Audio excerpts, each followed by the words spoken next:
Oi, tudo bem? Esse é o BTC Money, seu programa de finanças pessoais, economia e investimentos da BTC.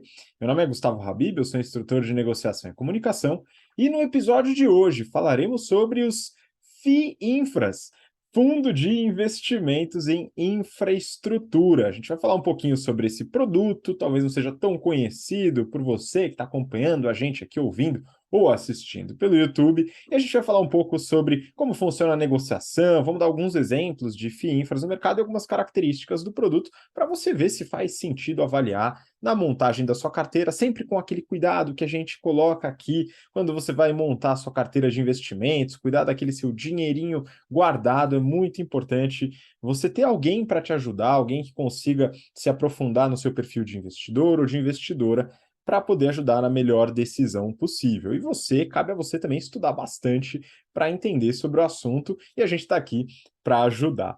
Para me acompanhar nesse papo, estou com o Rafael Lopes, instrutor de risco, performance e renda fixa do nosso curso de mercado financeiro, GFP. Fala, Rafa.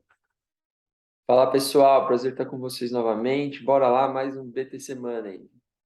Vamos lá, e com a gente aqui também, Marco Barros, instrutor de investimentos do General Business Program. Daqui a pouco eu vou começar as aulas de investimento, hein, Marquinho? Bem-vindo.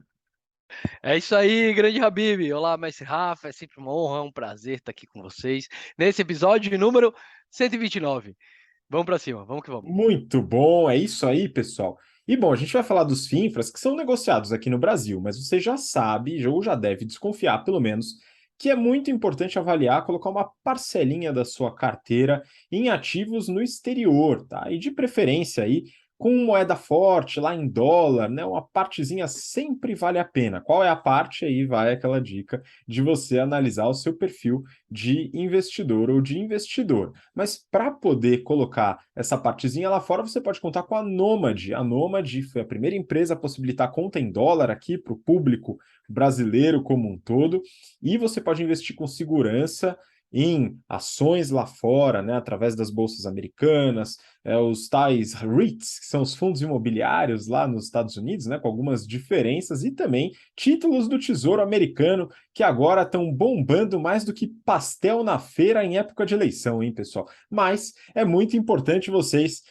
analisarem, né, e investirem com segurança lá fora, ok? E, claro, você tem um desconto. Na verdade, não é um desconto, você ganha dinheiro na conta mesmo. Se você realizar a sua abertura da sua conta e fizer a primeira remessa em até 15 dias da abertura, você ganha $10 na conta. O cashback de $10 é só usar o cupom BTC10. Beleza? Vai lá na Nomad, dá uma olhadinha, o link está na descrição. Bom, vamos lá, pessoal. A gente tem esse tema interessante para falar, que eu, particular, para mim, é um assunto novo, hein, pessoal? Então eu queria que vocês me ajudassem, Rafa. Vamos lá, falar um pouquinho de FIINFRA, né? O que que significa isso? De onde veio essa nomenclatura e do que se trata, hein? O FIINFRA é o Fundo de Investimento em Infraestrutura, né? Ele faz parte de um conjunto de fundos que são negociados na B3, entre eles os próprios fundos imobiliários, né, que é o FII, que a gente já conhece bastante, mas o FIINFRA vem como uma nova alternativa de investimento, com uma série de características muito, muito atrativas, além da possibilidade, né, de ser utilizado como um veículo que financia a infraestrutura, que é tão importante para o crescimento e para o aumento da eficiência da nossa economia, da economia brasileira, né? Ele acaba funcionando como um braço aí de financiamento a diversos projetos em setores como saneamento básico, a geração de energia solar, eólica, entre outros, né?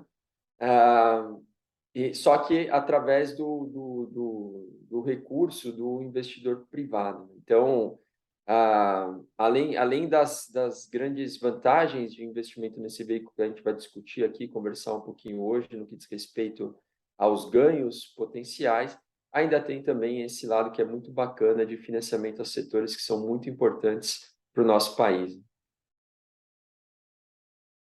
Pois é. E aí a gente tem algumas características desse modelo, e eu queria que o Marquinho também compartilhasse um pouco, né? Eu não sei quanto o Marquinho se aprofundou nesse tema de FIINFRA, né? Um tema relativa. A gente não tem muitos fundos listados, né, Marquinho? Como que a gente está de opção aí para o investidor poder analisar aí os FII Infra?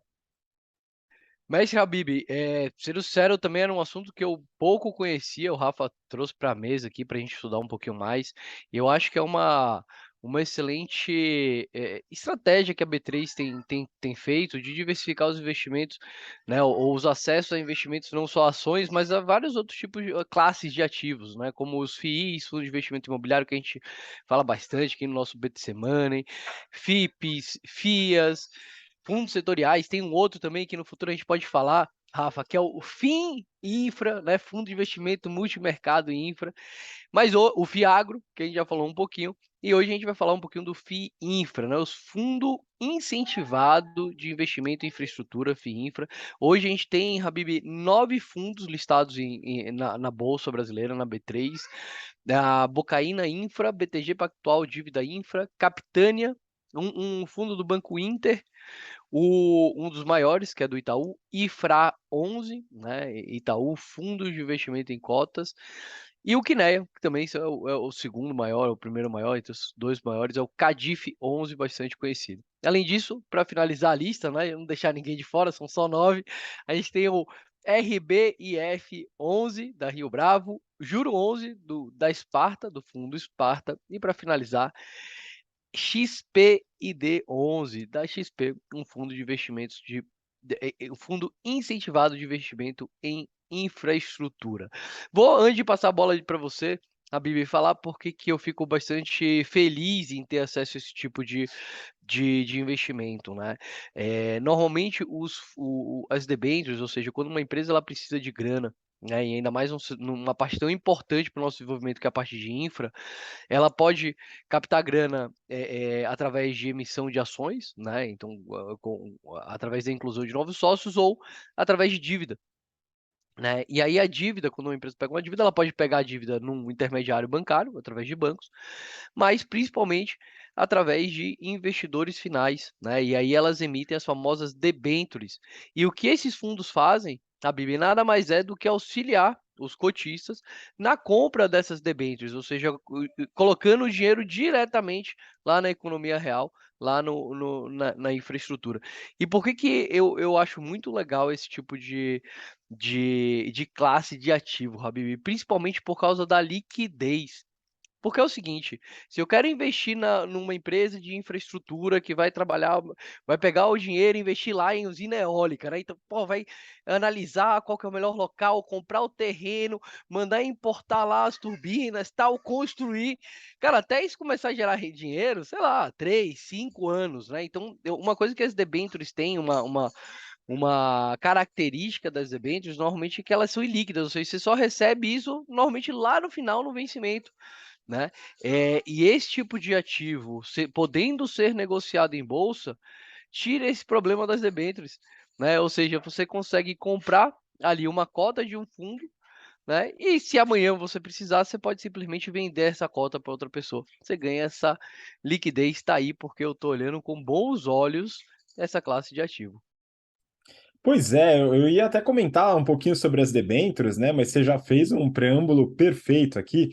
Eu acho que é muito interessante, Marquinhos, pensar em relação à facilidade que o veículo traz. Porque, assim, teoricamente, a debênture até pode ser vendida antes do vencimento. A gente estava batendo um papo aqui com o Rafa falando sobre o mercado secundário. Porém, às vezes não é tão fácil assim. Fora que o preço do título pode variar bastante. Você vai ter que ter uma pessoa interessada, vai mudar a rentabilidade, não é isso mesmo? A gente tem essa dificuldade, não tem? Não sei se você Com viu isso certeza, já. né? Sim. E para uma grande maioria dos ativos, né? Então, a grande diferença é assim, pô, posso desfazer desse investimento? Pode. Só tem que arranjar uma outra pessoa para comprar esse investimento seu. Normalmente quem faz isso com as debêntures são as tesourarias do banco. E aí, quando você consegue essa liquidez, normalmente vem embutido um FII ali, um FII do intermediário bastante grande, fora o risco que o banco está pegando. Quando isso está listado na Bolsa de Valores, você tem acesso a 1 milhão, 2 milhões de pessoas que a B3 hoje tem, todas elas têm acesso a comprar, a ser esse potencial comprador seu, né? Então tudo é mercado secundário, a única diferença é tá todo mundo concentrado lá na B3. Então isso facilita muito e faz com que o preço tenda a ser mais, se existir isso, né, mais justo, né, do que se você ficar ali procurando uma contraparte, Habibi. Exatamente, o veículo facilita e muito, tá? E nem sempre dá para você fazer um bom negócio, às vezes nem dá para fazer um negócio. Eu lembro no passado, eu investi numa debênture incentivada, era um bom investimento, eu levei até o final, beleza, maravilha, não precisei do dinheiro.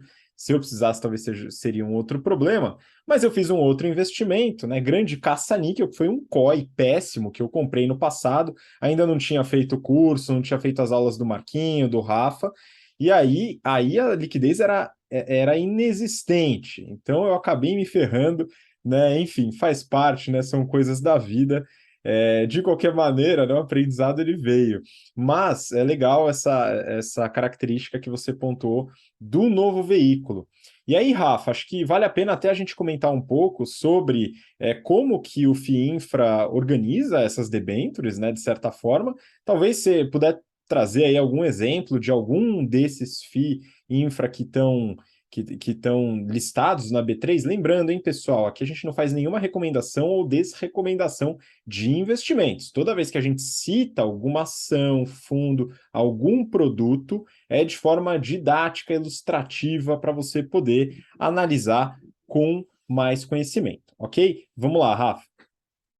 Legal. Então, em linha com o que vocês estão falando, né, realmente, esse tipo de estrutura de fundos que tem a cota negociada na bolsa é muito legal, porque mesmo que ele contenha uma carteira de títulos ou ativos financeiros que tenham uma liquidez um pouco mais baixa, né, você negociando a cota desse fundo na bolsa, consegue entrar e sair do veículo a hora que você quiser, diferente da situação em que você tentasse constituir uma estratégia semelhante ou comprando diretamente os ativos que compõem a carteira do fundo, ou eventualmente investindo num fundo mútuo que provavelmente te daria uma liquidez aí de 30 dias, ou às vezes até mais, 60, 90 dias, depende muito da estratégia, né? Mas só para vocês terem um pouco e o nosso ouvinte ter um pouco de ideia do que a gente está falando, eu vou pegar como exemplo o Cadif 11, que é esse fundo da Kinea, né, que é o maior hoje, dentre esses fundos que já existem na B3. A gente está falando de um fundo de 2,5 bilhões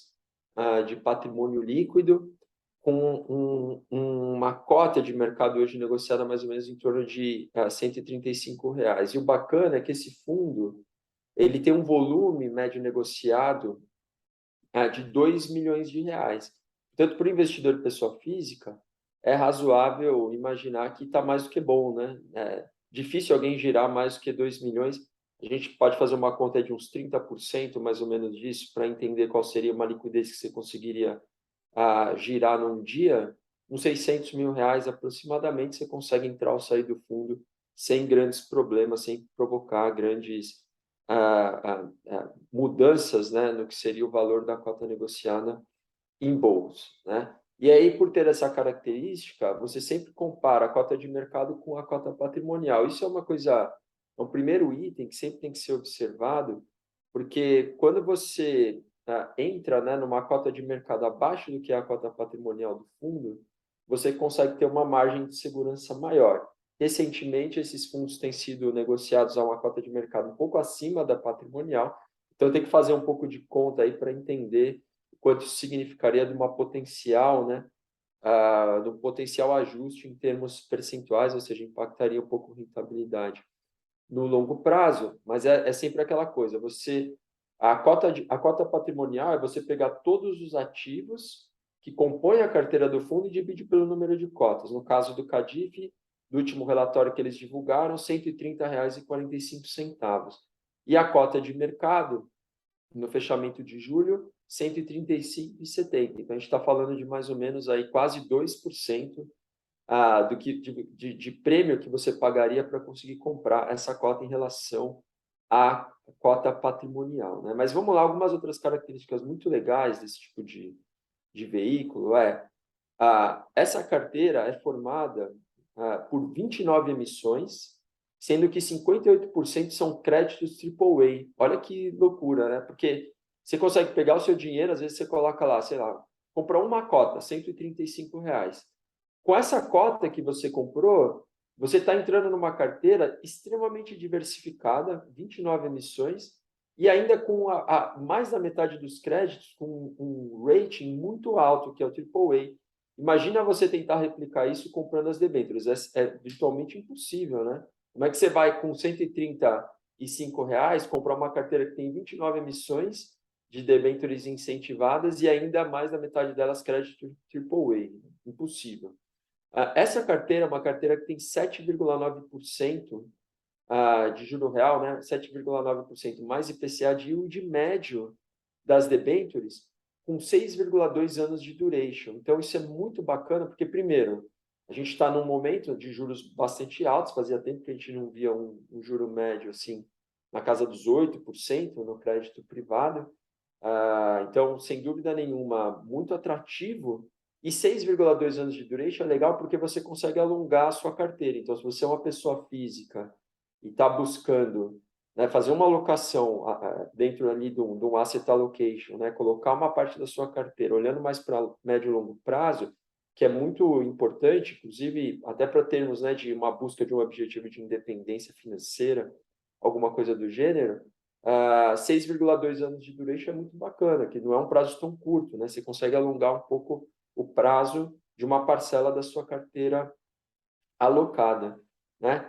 E esse veículo FIINFRA é um veículo que é incentivado, ou seja, não existe a incidência de imposto nem sobre os rendimentos que são distribuídos e nem sobre o ganho de capital. Então, isso é uma vantagem, né? Um benefício extraordinário. Poxa, você não vai pagar imposto em nenhum ganho que você obtiver nesse veículo. É claro que, como a gente está falando de uma carteira de crédito privada, essa cota de mercado ela nunca descola muito da cota patrimonial. Então, não existe uma expectativa de que você vai ter um ganho de capital tão extraordinário. O ganho mais relevante ele acaba vindo a partir dos rendimentos. Mas essa cota de mercado, às vezes, né, em algumas situações específicas, como, por exemplo, uma janela aí de sentimento muito positivo de mercado, alguma coisa assim, você pode, às vezes, ver um descolamento de 10%, 20% em relação à cota patrimonial. Isso aconteceu, por exemplo,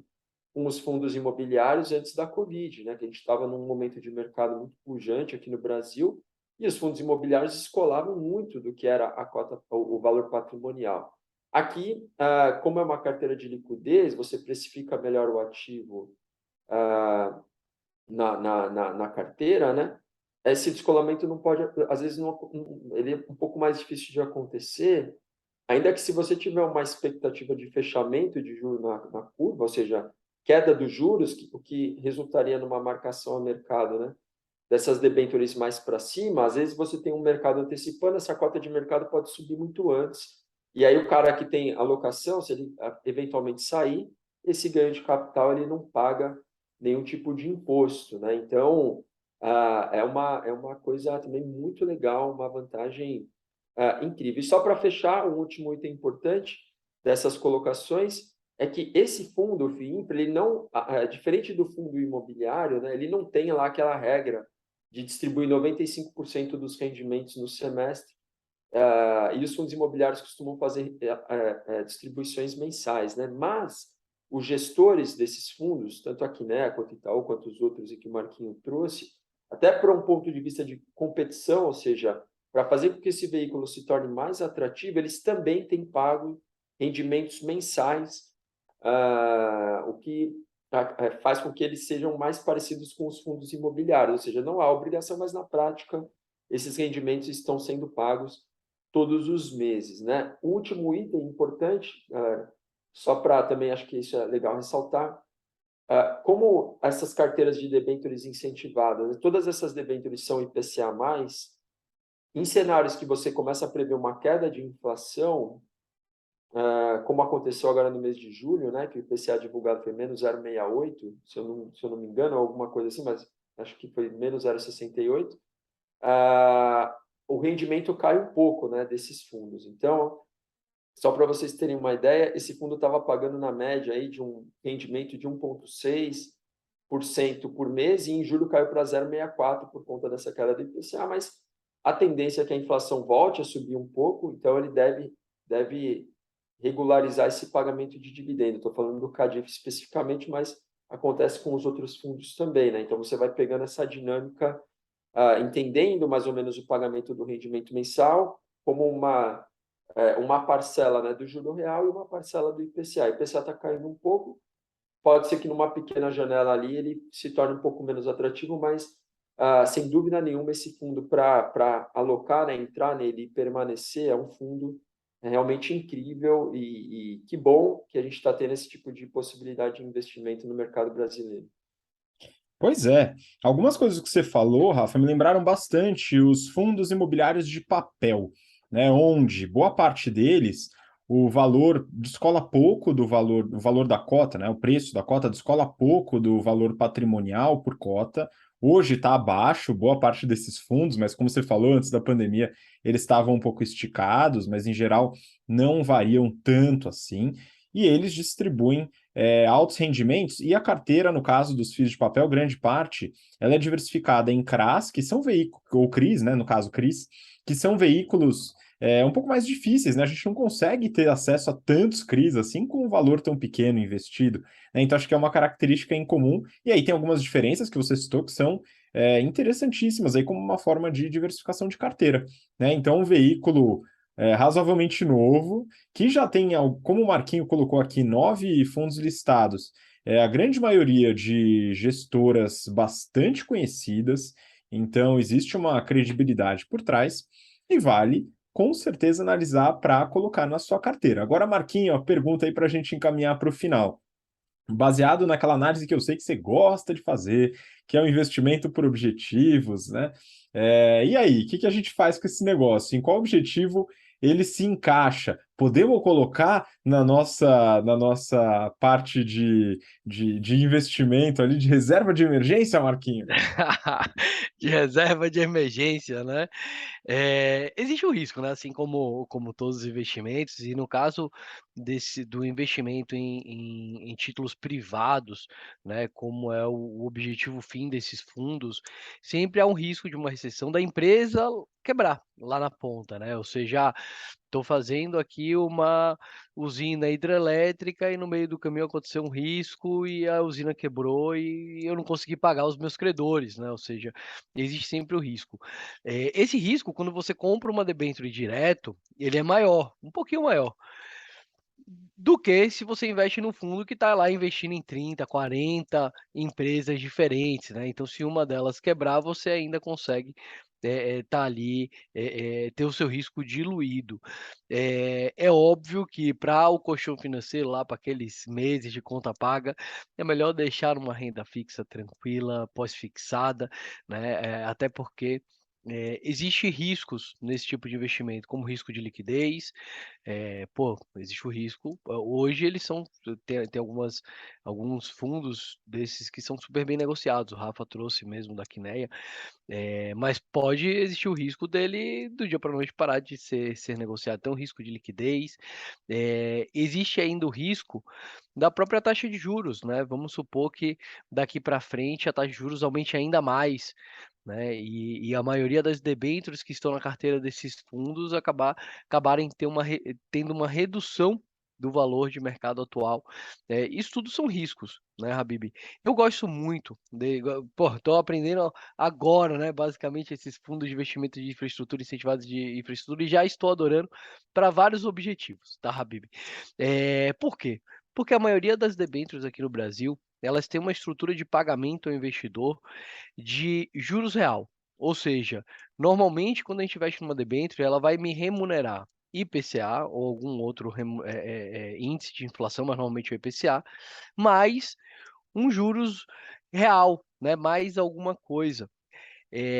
Então, sabe Habib, aquela pergunta que a gente sempre faz aqui nos nossos episódios: o que eu posso investir para me proteger da inflação, né? Aqui está um bom investimento, né? Porque normalmente os investimentos aqui no Brasil, eles têm essa rentabilidade, inclusive pegando o exemplo do IFRA 11, né, fundo do Itaú de infraestrutura, né, ele tem um objetivo de retorno de 0,5% a 1% ao ano acima dos títulos federais atrelados à inflação. Tá? A gente tem um índice que verifica, né, como que está a rentabilidade dos títulos atrelados à inflação do governo, é chamado de IMAB. Tá? E o objetivo desse fundo é trazer, além do IPCA, mais alguma coisinha, né, que os títulos públicos trazem, além disso, ainda trazer mais 2% de juros real. Óbvio, dado o risco maior, né, de investir numa empresa privada, e a empresa privada quebrar. Mas o fato é que ele tem dado nesses últimos tempos, Habib, um retorno ainda maior do que o prometido, tá? Então aqui a gente tem uma excelente maneira de investir protegido da inflação. Eu com certeza vou colocar aqui na carteira de aposentadoria, né, na qual a inflação normalmente pega muito pesado. E só para a gente ter uma ideia aí, dos últimos um ano, eu tô com os dados até 29 de julho, tá? Então tá aí, 15 dias atrás, né? A gente está gravando hoje, no dia que sai o episódio, dia 16 de agosto.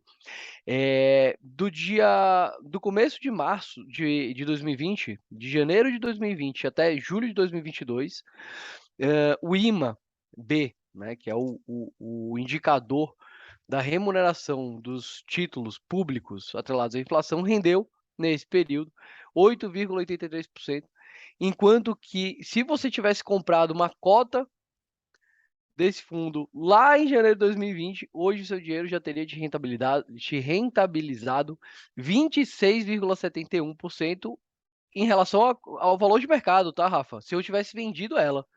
Agora, a rentabilização do patrimônio que tem dentro desse fundo subiu nesse período em 23,54%, né? Ou seja, muito mais do que o índice de referência, que é o IMAB. Tá? Achei sensacional nos últimos 12 meses, quase 7% acima do título público federal. Então, uma rentabilidade líquida, extremamente robusta, mais a proteção da inflação. E o melhor de tudo, né, Habib? Uma coisa que faz com que, com certeza, eu considere esse ativo para colocar na minha carteira, é a isenção do imposto de renda. Então, isso para quase todos os objetivos, se não todos, isso funciona muito bem, viu, Habib? Tá com você. Pois é, eu imaginei que você ia dar um highlight nessa parte, muito bom. E é isso, pessoal, que a gente queria bater um papo introdutório sobre FII Infra. Se você tem interesse em saber mais e que a gente se aprofunde nos fundos que são negociados, para analisar um pouco mais da carteira, deixa um comentário no YouTube, tá? Você que está ouvindo a gente pelo podcast, vai lá no YouTube, segue a gente, dá aquele incentivo lá no nosso canal. O pessoal de marketing vai ficar muito feliz e nos ajuda a criar conteúdo também. Comenta lá no vídeo, neste vídeo, no caso, o tema ou algum fundo, alguma coisa que você queira que a gente coloque aqui nos próximos episódios, tudo bem? E eu queria agradecer a participação de vocês. Rafa, muito obrigado de novo pela participação. Valeu, pessoal. Um grande abraço. A gente se vê no próximo BTC Money. Abraço para todo mundo. Muito obrigado, Marquinho. Obrigado de novo. É isso, obrigado ao pessoal que está aí assistindo, ouvindo a gente até agora. Excelente semana e até o próximo BTC Money. Valeu, pessoal. Obrigado você por escutar a gente e assistir até agora, pelo interesse, pela paciência. Nos vemos na próxima semana para mais um episódio do BTC Money. Um grande abraço, até lá. Tchau, tchau.